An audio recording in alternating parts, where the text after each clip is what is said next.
සිංහල රාජ්‍ය වංශ කතාව රජවරුන් 185 දෙනෙකුගේ රාජ්‍ය පාලනයක් ගැන කියවේ.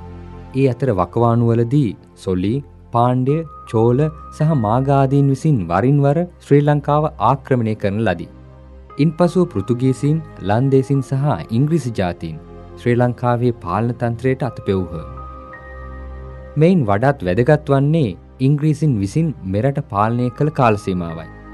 ඊට හේතුව වන්නේ පෘතුගීසින් සහ ලන්දේසින් ලංකාවේ මුහුදුබඩ ප්‍රදේශ පමණක් පාලනය ගෙන ගිය අතර ශ්‍රී ලංකාවේ රාජ්‍යත්වයේ එසේම පැවතීමයි.